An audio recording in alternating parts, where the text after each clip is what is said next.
Salut à tous, bienvenue sur la chaîne de l'Avengers du cinéma. Je suis l'Avengers du cinéma et c'est avec un immense plaisir non caché que je vous apprends qu'aujourd'hui nous allons parler du 25e film de l'univers Marvel, à savoir Shang-Chi et la légende des 10 anneaux. Alors, la phase 4 du MCU est une phase extrêmement complexe. Une phase qui, par certains projets, me hype énormément et par d'autres, un peu moins. C'est-à-dire que par exemple, une série comme Loki, comme Faucon et Soldat de l'hiver, un film comme Spider-Man No Way Home, ou par exemple Thor 4, ce sont des films qui me hype. Ce sont des films où j'ai envie de les voir, où j'ai envie de savoir les avancées du tournage, que j'ai envie de savoir qui va être dans le film, j'ai envie de savoir le scénario, j'ai tout envie de savoir. Et d'autres, bah, non. Par exemple, une série comme WandaVision.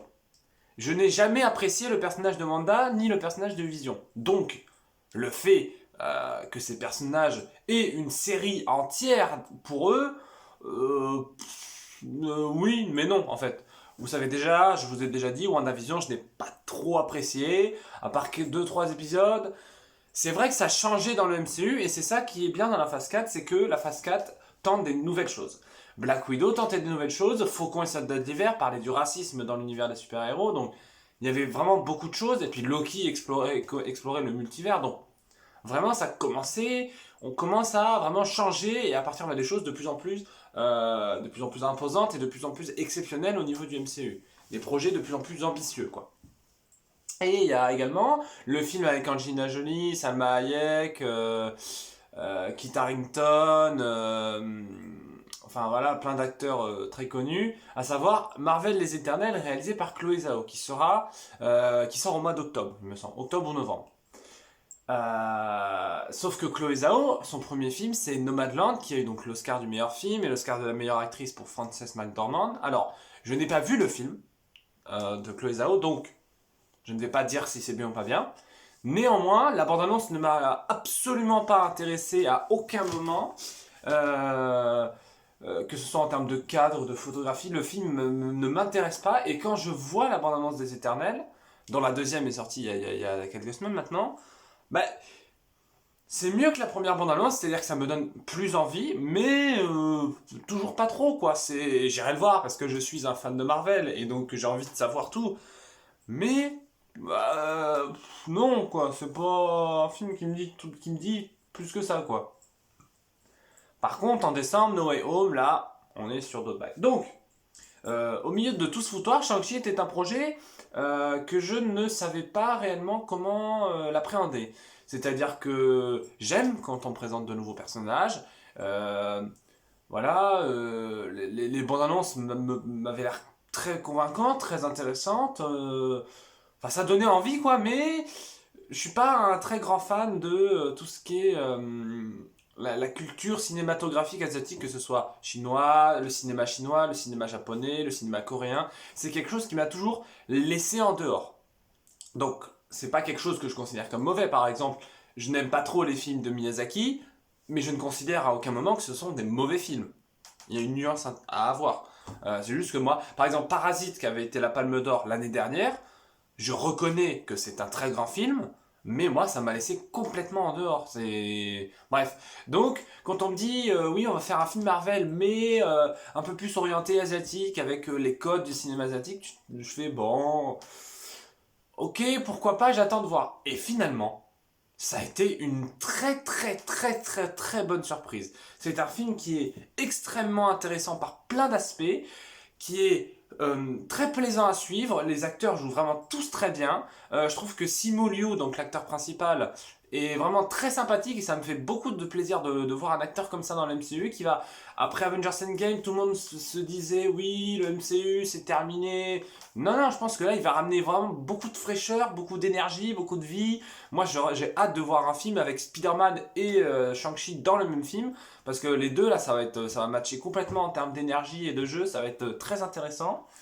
Euh, le méchant du mandarin, c'est pas vraiment le mandarin, mais Wenwu, donc le père de Shang-Chi, qui est donc le méchant du film, et donc bah, un très bon méchant Marvel, très nuancé, qui joue très bien, qui est bien mis en scène, qui est terrifiant par instant, qui arrive à nous toucher par d'autres instants.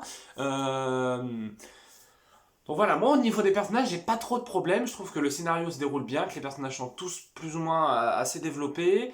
Les thématiques abordées, à savoir les thématiques de l'héritage, les thématiques du deuil, les thématiques du fait de se cacher, de fuir son passé, ça c'est des choses qui m'intéressent souvent dans le cinéma. Donc ça j'ai bien aimé. Le seul petit problème que j'aurais avec ce film, c'est le personnage de Awkwafina, je crois que c'est le nom de l'actrice. Je crois que c'est comme ça que ça se prononce. Awkwafina, donc, qui a un personnage qui s'appelle Cathy, qui est donc une américaine, qui a des origines asiatiques, hein. Et elle finit par accompagner Shang-Chi, puisque c'est son meilleur ami, et donc, voilà, tout ça, tout ça. Et elle finit par l'aider, et en gros, elle n'a pas vraiment de capacité spéciale, si ce n'est qu'elle tire des flèches. Alors, ok, pourquoi pas. Sauf que tirer des flèches, on a déjà Œil de Faucon, on a déjà son héritière Kate Bishop, donc non. Et en fait, ce personnage, je le trouve extrêmement caricaturé. Je trouve que c'est un comique, un personnage comique qui est là pour apporter du comique, mais ça n'a aucun intérêt. Par exemple, les Gardiens de la Galaxie, genre Groot par exemple, ou Rocket, sont des personnages qui rapportent toujours beaucoup d'humour. Mais c'est des personnages qui, en dehors, sont intéressants. Là, son personnage est très peu développé et très peu intéressante. Je trouve que l'actrice, elle essaye de jouer bien, mais c'est que son personnage n'a pas grand chose à défendre, donc c'est pas très intéressant à la suivre. Je trouve que ses blagues sont un peu nulles. En fait, c'est un personnage que je trouve bête. C'est ça qui me dérange le plus. C'est un personnage que je trouve qui n'a rien à faire dans cet univers. C'est-à-dire qu'on a Shang-Chi qui, ok, il a un peu Joe la déconne, mais il a un vrai fond, il est sérieux, c'est un super héros quoi. On a sa sœur qui est très nuancée aussi, on a son père, on a leur tante. Enfin, ce que j'essaie de vous dire, c'est que c'est un personnage qui a l'air d'être totalement qui est en train de vivre dans un autre film. C'est ça qui me dérange le plus. Donc vraiment, voir ce personnage, bah, c'est un peu comme Vision. C'est non, j'ai pas envie de le voir. Et je préfère Vision au personnage de Cathy, je tiens à le souligner. Donc c'est que vraiment. Donc voilà, gros point fort du film, la mise en scène des scènes d'action et la chorégraphie des combats. Moi, vous savez que j'aime bien les combats qui sont bien chorégraphiés. J'adore John Wick, j'adore Mission Impossible. Donc moi, dès qu'il y a des chorégraphies de combat un peu kung-fu, un peu tai chi, ça j'adore. Ça j'adore. Je trouve que les capacités des personnages, donc mi-kung-fu, mi-pouvoir mystique, on sait pas trop, sont très bien réalisés. Les effets spéciaux sont comme pour Marvel, sont dans la globalité extrêmement bien réalisés. C'est beau visuellement, les personnages sont bien incrustés sur fond vert. À part, j'ai compté 4 plans où les fonds verts sont absolument dégueulasses. Mais bon, le film est tellement généreux en scène d'action.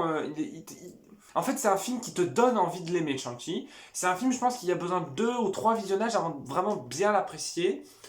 Mais c'est un film que j'ai préféré à Black Widow. Parce que Black Widow avait quand même quelques petits problèmes scénaristiques qui, moi, me dérangeaient pas trop, mais il avait quelques problèmes. Le film, au niveau du scénario, n'a quasiment aucun problème, je trouve. Que le rythme s'enchaîne bien. Je trouve les dialogues plus ou moins très intéressants. Euh, donc non, je trouve que il y a un vrai amour des films Marvel. Ce que j'essaie de dire, c'est que c'est un film qui essaye de changer la recette Marvel parce que il ramène des codes du cinéma d'action asiatique, il ramène des codes un peu par rapport au mysticisme de la religion asiatique, enfin des choses comme ça, des choses par rapport à l'âme, à l'esprit, par rapport au deuil, qui nous dans notre culture sont pas exactement pareilles et qui du coup c'est un projet qui change complètement de Marvel, ça renouvelle le cinéma de Marvel. Néanmoins. Néanmoins, on a toujours ce fond de Marvel, à savoir un super-héros qui a des pouvoirs, qui doit sauver des gens, et en plus qui doit sauver le monde. Et même le méchant, c'est pas juste un méchant pour être méchant. C'est pas réellement un méchant il a des vraies motivations, il a une vraie psychologie, il a une vraie envie de bien faire. Enfin, c'est très compliqué parce que je vais pas trop vous spoiler, mais vraiment, le méchant, moi, c'est un des gros points forts du film, quoi. Il m'a énormément intéressé. Donc voilà, Shang-Chi, c'est un très très bon film. Allez le voir. On va parler un petit peu de la scène post-générique parce qu'elle annonce quand même quelque chose de plutôt très bien pour la MCU. C'est-à-dire dans la scène post-générique, on a donc Wong, donc l'allié du Docteur Strange, qui est en train de communiquer avec Bruce Banner et Captain Marvel, qui sont les deux seuls Avengers restants. puisque le Faucon est retiré, Captain America est retiré, Iron Man est mort, Thor est avec les gardiens, et Black Widow est morte. Donc, voilà. Je pense qu'ils essaient de trouver un peu des nouveaux Avengers. Donc ça, c'est plutôt une très bonne chose. Et en fait, ils sont en train d'analyser, entre guillemets, les 10 anneaux, parce que, voilà, les 10 anneaux magiques de Shang-Chi qui appartenaient avant à son père. Et en fait, on en vient plus ou moins à la conclusion que on pensait tous que c'était de la magie, mais en fait, c'est plus ou moins une forme de technologie extraterrestre extrêmement avancée. Wong dit cette phrase, en gros, quand tu as utilisé les anneaux, Shang-Chi, ça a envoyé un message à travers l'univers, donc possiblement un Shang-Chi 2, ou possiblement un Avengers, ou un autre film, avec d'autres héros, où des extraterrestres vont vouloir reprendre les 10 anneaux. C'est à peu près ça, je pense. Moi, ça m'intéresse de voir ça, et en gros, ça veut plus ou moins dire que Katy et Shang-Chi seront chez les Avengers. Alors, Shang-Chi chez les Avengers, moi, c'est un oui définitif. C'est un oui absolu. Mais Cathy chez les Avengers, si elle est chez les Avengers, moi j'arrête. Parce que c'est bon, au bout d'un moment, faut arrêter de mettre des nazes. On aura déjà la sorcière rouge, si on met Cathy en plus, voilà la tronche de l'équipe quoi. Enfin bref, Shang-Chi, excellent film. C'était l'Avengers du cinéma. Je vous dis à bientôt.